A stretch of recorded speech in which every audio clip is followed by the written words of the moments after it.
But once in a long while, we would come across something that was exceptional.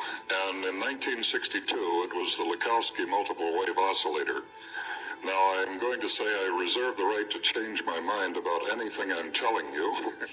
But what we did is we built a very small device, small being the size of an attaché case, that had the Lokowski antennas driven by a Tesla coil.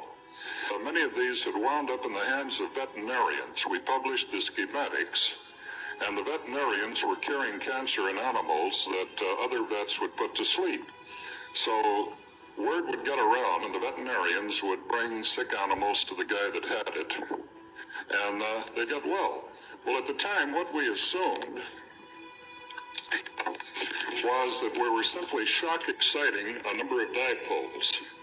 Think of some big brandy glasses. Bong, bong, bong, bong, bong. And when you drove these with enough of a spark, so that the spark would drive all of these concentrically down to the center, each of these would emit a particular frequency depending on the physical size of the dipole. The heterodynes of these, the sums and differences of all of these put together, would put out sort of an RF white noise.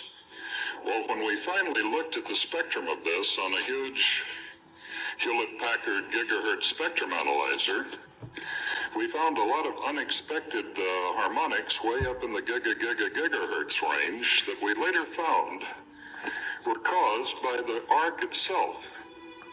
Let's say that the end of the screwdriver is showing these sparks that you could draw off the secondary of a Tesla coil. Obviously, when this was at zero, there was nothing here. But if we looked at it with a very high-speed camera, and the spark would go out to about 4.5 inches, and then collapse. Of course, your eye can't see this because of persistence of vision. What we had was an antenna of 0 dimensions at this point, micromillimeter dimensions until it got out to about 4.5 inches, and then collapsed. So part of this energy was coming from this ionized air. You know, when the air is ionized, you have practically a dead shot, and then collapsed. So part of this energy was coming from this ionized air. You know, when the air is ionized, you have practically a dead short between here and here. Tremendous amount of energy can be handled by this ionized or short-circuited path of air.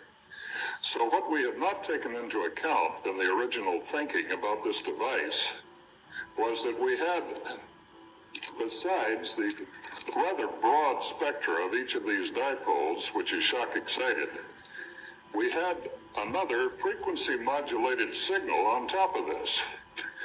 At the time, we had simply assumed that since you were in this direction to the antenna, you were absorbing an H vector. We knew that the E vector, which radiates from the ends because of skin effect, would not penetrate the biosystem. It would run around the surface, which is why you can stand in the field of a Tesla coil and light a light bulb in your hand and not be electrocuted. We were getting really stunning results.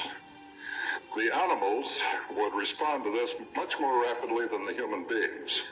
My vice president many years ago in VecTech was the astronaut Gordon Cupper. We loaned it to him. He had a 15-year-old police dog that had been part of the family forever. Dog was dragging itself around. Its hind legs weren't working.